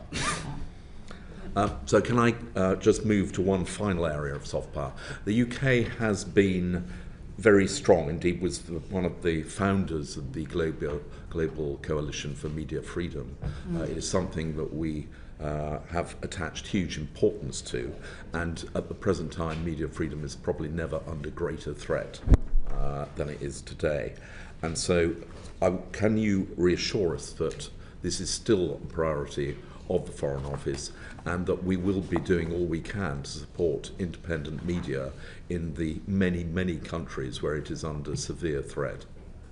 Yeah, I think this is hugely important. It's a fundamental underpinning of democracy, and it's also a fundamental underpinning of the rule of law and the international rule of law that we have independent media voices. And at a time when we see not just threats to media freedom, but also threats to journalists who have shown considerable courage in some countries in the face of immense pressure and targeting as well. So we are, as you rightly say, still continuing part of the Media Freedom Coalition, and also we've also been doing some further work around the safety of journalists as well as one of the underpinning crucial parts, including discussions at the UN General Assembly just a couple of months ago on that, and we provide diplomatic support for the OSCE representative for freedom of media and their work and taking their recommendations forward. So happy to provide further information if you would like more detail, but I can assure you that both the broader issues around media freedom and also the safety of journalists as a part of that is a central issue for us. We would appreciate further detail. Just to leave you with the thought that the USAID was of huge importance in terms of supporting media in a number of countries. That is being withdrawn. If there are ways in which the Foreign Office can look to try and increase its support to take that the place of USAID, that would be hugely beneficial. We've just come back from Bosnia, and it was very worrying what's going on there. Yeah. Absam. Thank you, Chair. Foreign Secretary, last week we had the Permanent Under-Secretary talk to us about the restructure of the FCDO. So some of the questions I have are in relation to that aspect. Were you aware that the PCS union were under disputes with the FCDO? So I think there is a dispute resolution process that the FCDO has, and the PCS have requested a dispute resolution process. And the response from the FCDO, but obviously Sir Ollie can provide more details on that, has been to propose effectively pre-dispute resolution talks and discussions before it reaches that point. So that's why I think the assessment had been that we are not formally in the dispute resolution process, although that is what the PCS have requested, but that there are further talks and discussions taking place with the HR. Does that mean that the process is going to be paused in line with the protocol? Because I think the protocol does require that discussions would pause any further restructure until the dispute is resolved. I'm going to hand to Sir Ollie for the details of this one. Thank you, Foreign Secretary. As I hope I explained to the committee last week, we're not currently engaged in a restructuring. Formally speaking, in the Foreign Office, I was open with you about the plans we have to continue to try and reshape the headquarters in accordance with What's the difference between reshaping and restructuring? No, it's not. Restructuring is the formal HR way in which you achieve a reshaping. There's no difference. Reshaping is English and restructuring is HR. So we're not currently restructuring anybody. And what I tried to explain to the committee last week is that we will be. Have received an at-risk notice, so presumably there has been some discussions in relation to restructuring. Otherwise, staff members would not have received those letters. Yes, Ms Mohammed, I tried to explain to the committee previously, we have undertaken 2 restructurings so far in 2025 at the 2 most senior tiers of the organisation at headquarters, but we are not currently engaged in a restructuring process. Okay. It sounds to me like there is some sort of restructure taking place there. I'm not sure if it's just semantics here.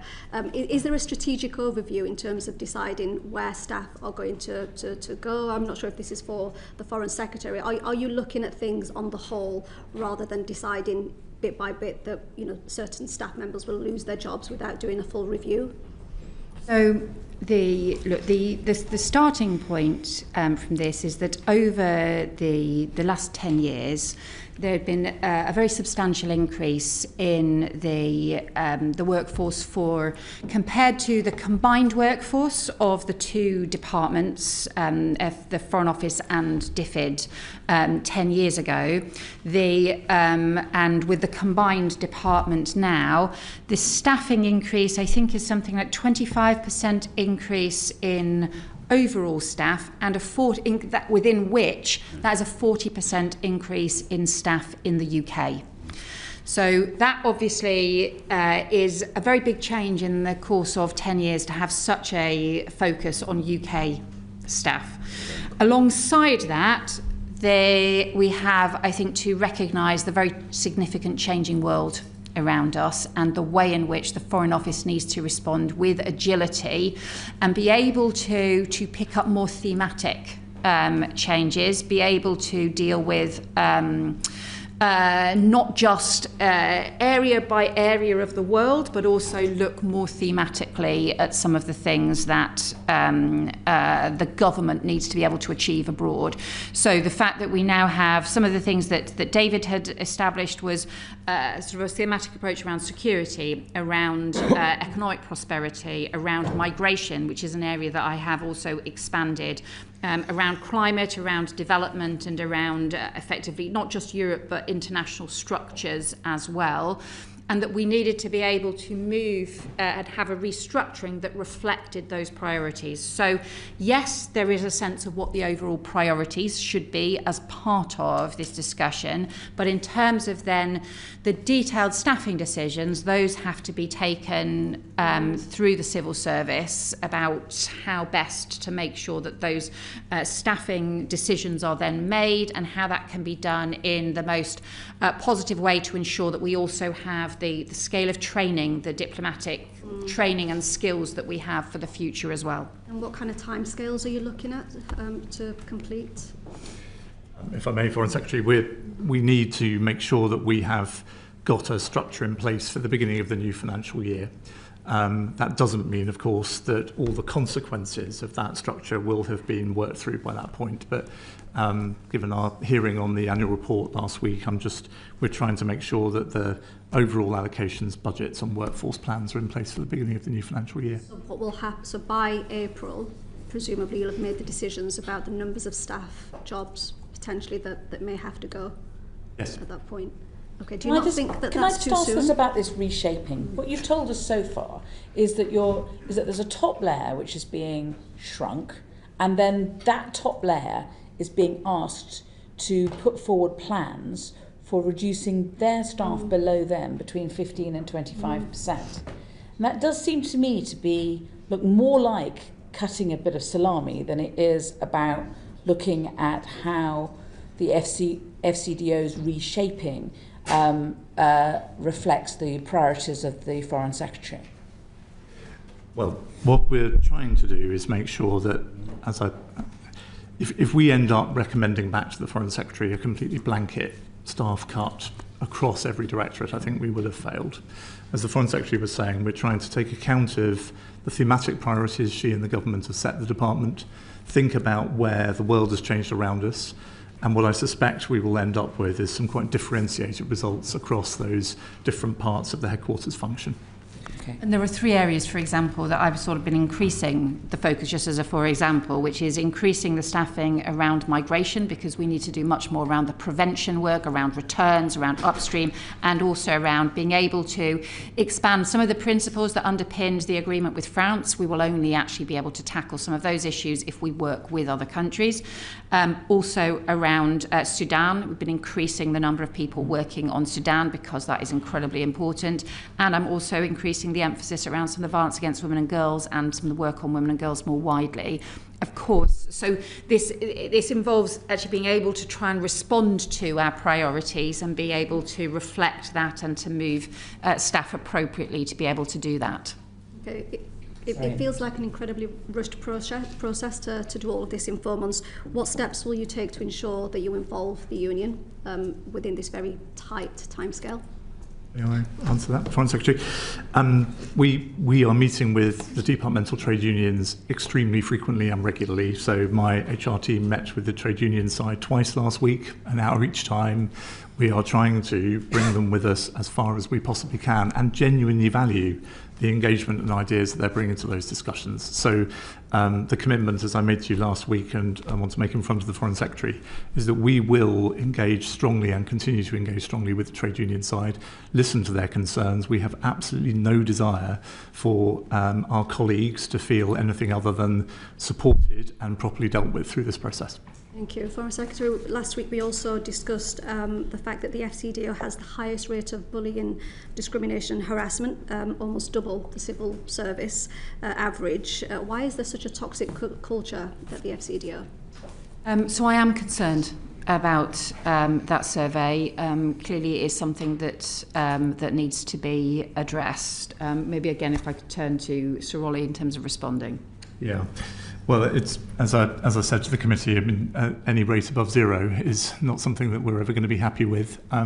You're right, the level reported in our people survey scores has been high relative to other civil service organisations. It still is in the results that have just been given to us, though down on the previous year.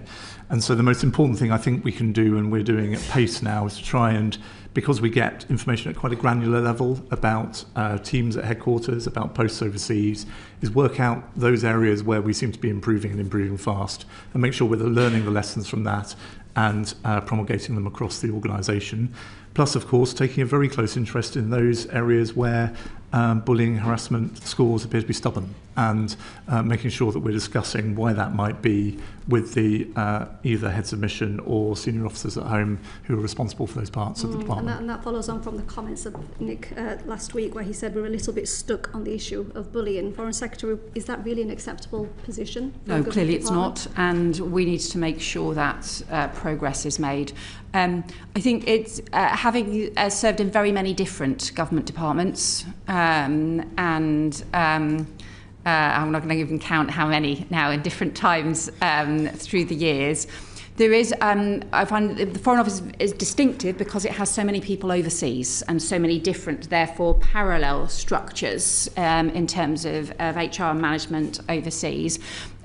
So I think, but we need to make sure that that doesn't become a sort of an obstacle for tackling things that might be much simpler in a single department that has got a sort of single set of structures and therefore can do change programs much more swiftly in a single coordinated way. The fact that we have such a disaggregated footprint all over the world as part of the very purpose can't be a reason why we can't address issues that come through on surveys like that. Thank you. Thank you, Joe. Can we go on to British Overseas Territories, Phil? Yes, the UK government is preparing to host a major international summit next year on countering illicit finance. Foreign Secretary, what do you hope to achieve through the summit?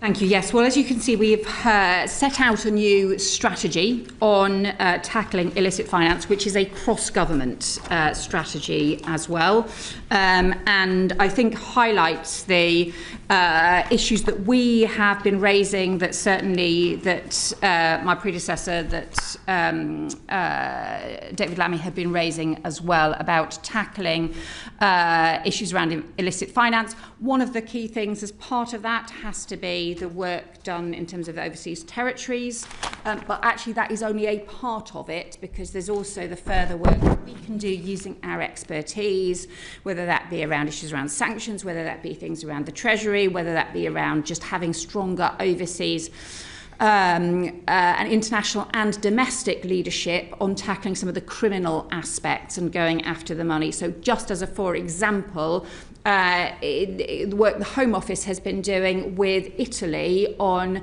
illicit finance that underpins organised immigration crime. So there are different aspects to this, and the whole point about doing the strategy was to bring all of this together. The point about being able to host the summit was to be able to show this is what, actually, if we have all of these different countries and agencies and organisations working together in a comprehensive way, that sharing of information, sharing of intelligence, that is how we will literally follow the money, go after the money, and be able to tackle the criminals who are at the heart of it. Now, you've spoken quite a lot in today's session before the committee about sanctions. What moral authority will the UK government have to convene an international countering illicit finances summit if our own overseas territories fail to tackle the offshore financial secrecy, which allows the likes of Putin's cronies to clean and stash their corrupt proceeds offshore? So I'd say two things. First of all, we do expect greater progress from the overseas territories. We are insisting on it, and I raised it in the Joint Ministerial Council with them recently. Some of them have made substantial progress, others have been slower, and our anti-corruption champion, Baroness Hodge, has been visiting some of those in order to hasten progress as well. I would though just say, I think in terms of the application of sanctions, some of the overseas territories have done some excellent work in terms of the application of sanctions, and that has had a significant impact, especially on some of the sort of Russian shadow fleet issues, given the maritime focus of some of those countries as well. Thank you. One more question. You're right, good, because we're running out of time. Thank you. Gibraltar, do you want to ask the questions? Thank you. Foreign Secretary, has the government received a copy of the McGrail inquiry report? I understand that we do have information on it. I have not yet seen the details of it. Do you know if it was the full report or a redacted version of it? I don't know the answer to that. We are looking forward to publication of the inquiry's report, but we see this primarily as a matter for the government of Gibraltar. So we see it as a matter for us to oversee, and we would like to see it too, please. And if you aren't able to give us full details, we will want to know. Yeah. I wonder if the government has any view on the potential for the First Minister using the powers that he passed last year to only provide a redacted version of that report to the public. So I understand the point the committee is making here. This is something that Stephen Doughty has been dealing with in the department, and I understand the concerns for transparency that you are raising. My expectation would be that there will be a publication, but I will pursue this issue and get back to you. In terms of the EU-UK Yes. Gibraltar Treaty, when can this committee expect to see the text of that? We hope to be able to do so as swiftly as possible. The political agreement obviously was reached, but we have not. I think we're not yet ready to be able to publish the full treaty. That will be published and will go before the House in due course. There'll be plenty of opportunities to scrutinise the treaty. As in, the government will commit to allowing time in the chamber to debate the treaty? There will be the normal processes around treaties, which does include scrutiny in the chamber and will include discussions. And I also, obviously, it will be your prerogative to be able to ask questions and to scrutinise the committee from the point of view of the subcommittee as well. The normal process at the moment is that we have weekly urgent questions on Chagos in order to be able to do so, because proper time hasn't been allowed to scrutinise the treaty. So I'm wondering whether or not the government wants to commit to allowing time to scrutinise the EU-UK Gibraltar Treaty. I think, to be fair, there's a whole piece of legislation going through around BIOT, which has lots of opportunities for lots of discussions in both Houses of Parliament, and there have been such. There have been very many long debates, both in the Commons and in the Lords, about some of the issues, including around Chagos, including around BIOT, and so on. So those have been extensive discussions. Finally, just in terms of the inquiry, the McGrail inquiry, do you foresee any situation in which the report itself will delay the completion of the negotiations over the UK-EU treaty? I would not expect that, and certainly wouldn't want to see that at all. This is been an ongoing negotiation on the details, where a political agreement has already been reached and signed up to by the government of Gibraltar, by UK and Spanish governments, and it's really important that that is taken forward as rapidly as possible. Uma. Thank you, Chair. Foreign Secretary, you'll be aware of the devastating flooding in Sri Lanka as a result of the cyclone. It's one of the worst humanitarian and natural disasters there. Can I thank the government for the support that we've given and working with humanitarian partners? Can I get your commitment that you'll continue to look again at what more we can do? And I've written to the department to ask us to encourage the Sri Lankan government to make sure that communications go not just in English and Sinhalese, but also in Tamil. Well, actually, thank you for raising that point. This is just the most devastating of cyclones, and I would send condolences to all of those who have lost loved ones, but also the damage people have seen to their homes, to communities as well. We provided 675,000 of humanitarian support through the Red Cross and UN partners, as well as other civil society organisations, in order to be able to deliver some of that life-saving care and emergency supplies.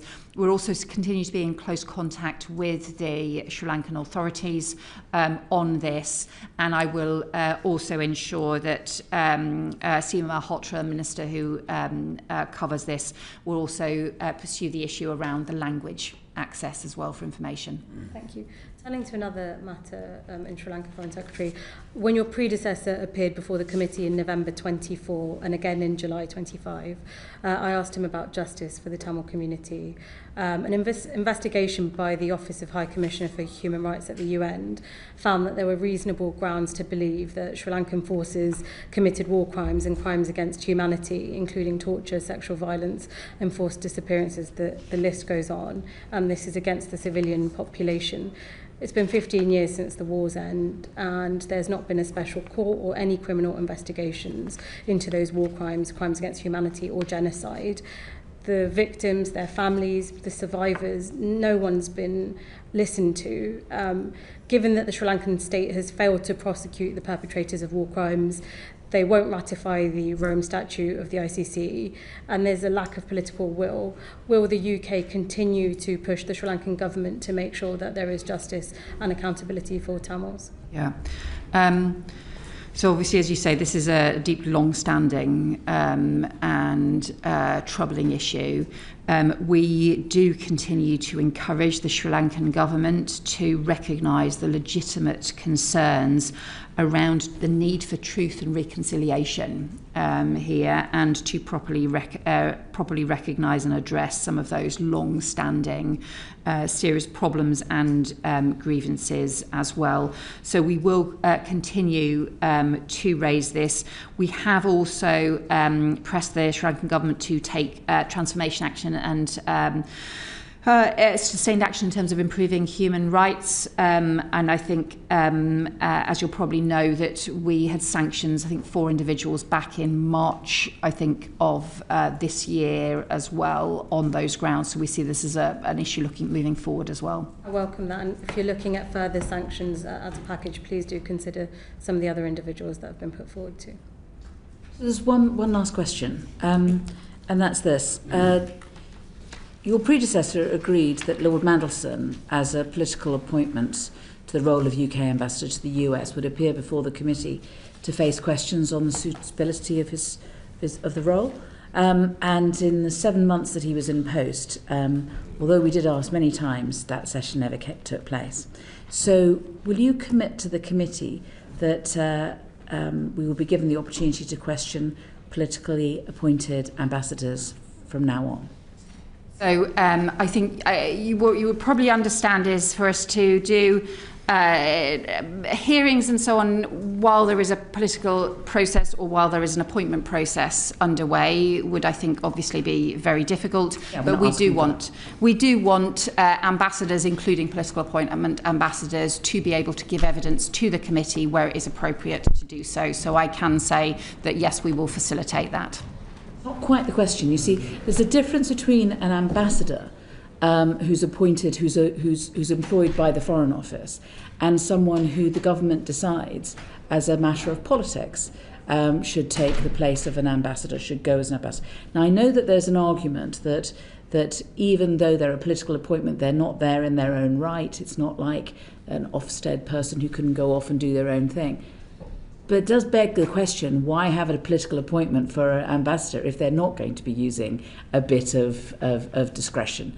And it's for that very reason that we think we're not asking to be involved in the decision making, but before they take up the post, or even if not before they take up the post, in the early few weeks, we do think that it's appropriate for them to appear in front of us.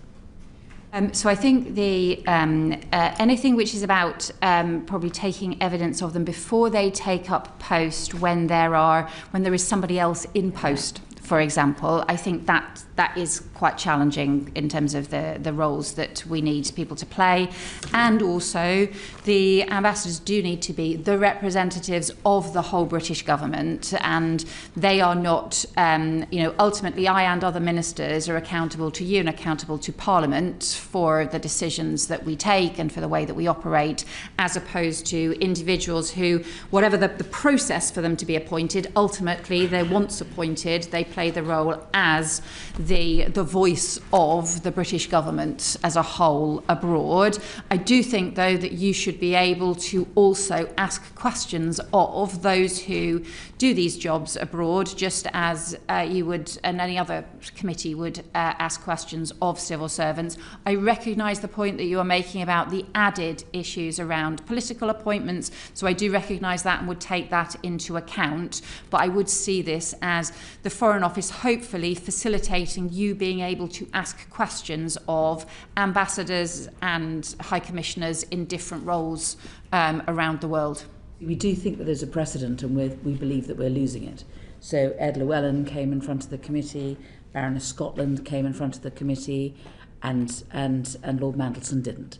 And we think that we don't want to lose this, because we think it's an important part that we play within this process, And if there's so little difference, as I said before, between a Foreign Office ambassador and a politically appointed ambassador, then why bother with a political appointment? And if you're going to bother with a political appointment, they should appear in front of the politicians. I think the way in which the committee was able to question Ed Llewellyn, I think, is a good thing. So I am recognising the point that you are making, whilst also saying that I think this should be something the way you can take evidence from ambassadors more widely. Forgive me, Foreign Secretary. I think I wrote you on this point, Chair, that I think Ed Llewellyn gave evidence to the committee after he took up his appointment in Paris. Yeah. No, and we're not, and we're absolutely. I hope that I've been. If I've not been clear, it's my fault. But I don't want to be involved. We don't want to be involved in the decision. We don't want to be, we quite understand it could be embarrassing for an ambassador who's still doing a job for another for the next person to be in front of the committee, possibly saying slightly different things. What with them being a political appointment and all. So we don't want that to happen. So we do appreciate it, but nevertheless, they should appear in front of us, and we think that we would add extra value if that's what happened. Anyway. Sorry about that. That was the end of it. And we would like to thank you for appearing before us today. And you've agreed to write to us on several points, and we look forward to those. And we look forward to seeing you regularly in your as part of our job, scrutinising the Foreign Office. And wishing you a happy Christmas. Thank you. Thank you very much, and happy Christmas.